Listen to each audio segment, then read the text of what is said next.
নমস্কার বন্ধুরা, মিতা ব্লগসে সবাইকে স্বাগত জানাই। আজ শীতল ষষ্ঠী বা গোটা ষষ্ঠী মায়ের আজ ব্রত করছি, তার জন্য আমরা বসেছি। দুই মেয়ে আমার, আর ছোট যা, মেজো যা আর আমি। তা আপনারা দেখুন, এখন মায়ের এই পুঁথিটা পড়া হবে, আমার সঙ্গে থাকুন।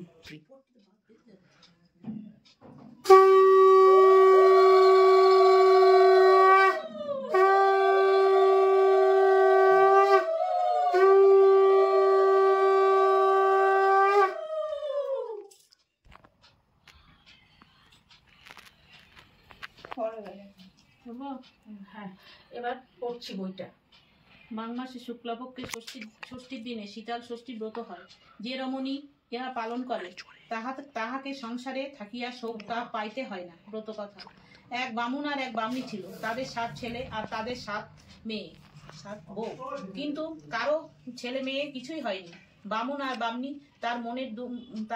তাই মনের দুঃখে থাকে আর ঠাকুর দেবতার কাছে মানত করে।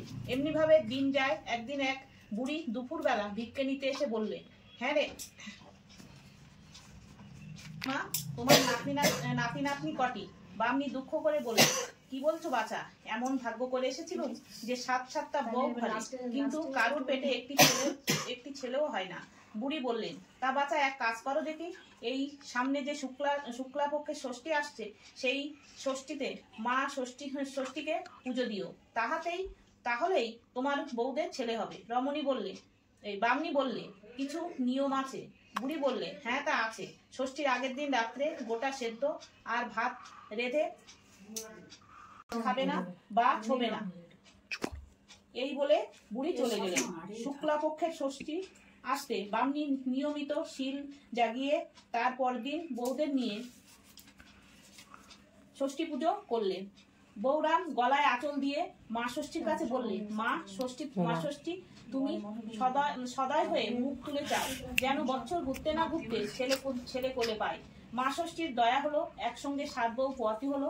পরের বছর খুব ঘটা করে মা ষষ্ঠী পুজো দিল। এমন করে কিছুকাল গত হলো। বামুন আর বামনির নাতি নাতনিদের ঘর উপচে পড়লো। তখন সংসারের তার ছেলে বউয়ের উপর দিয়ে বামুন বামনি ধর্মে কর্মে মন দিলে। আবার মাঘ মাসের শুক্লাপক্ষের ষষ্ঠীর দিন এলো। বউরা আগের দিন সব। বামনি তখন বললে, মা ষষ্ঠীর দয়াতে তোমরা সবাই বেঁচে উঠেছো, তোমরা কি আর ছিলে?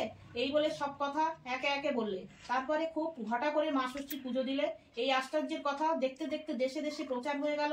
তখন সবাই ভক্তি করে শীতল ষষ্ঠীর পুজো ঘরে ঘরে করতে লাগলো। জয় মা শীতল ষষ্ঠী, জয় জয় মা শীতল ষষ্ঠী, জয় জয় মা শীতল ষষ্ঠী, জয়।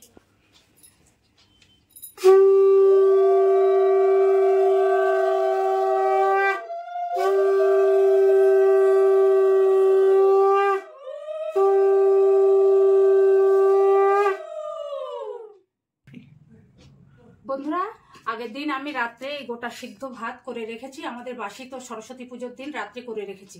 এখন সেইগুলো আমরা সবাই খাবো। তা এর জন্য সব গোটা সবজিগুলো সব গোটাই মেখে নেবো আলাদা আলাদা করে। সব কলা পাতাগুলো নিয়ে নিচ্ছি আমরা। বন্ধুরা, আমরা এই গোটা সবজিগুলো বেড়ে নিয়েছি। 6 রকম ফুল নিয়েছি, বেগুন, বিনস, আলু, সিম আর মটরশুঁটি সবাই আমরা এইভাবে নিয়েছি। এটাকে মাখবো, মেখে তারপরে খাবো। চাটনি আছে আর দই আছে, মিষ্টি দই। হ্যাঁ দেখাও, আস্তে করে দেখাও। গোটা সবজিগুলো আমরা মেখে নিয়েছি, এবার খাওয়া স্টার্ট করব।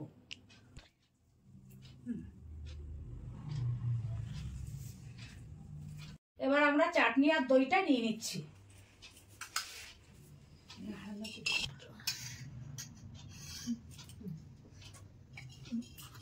দইটা নিলাম। আমাদের গোটা ষষ্ঠীর খাওয়া শেষ হলো।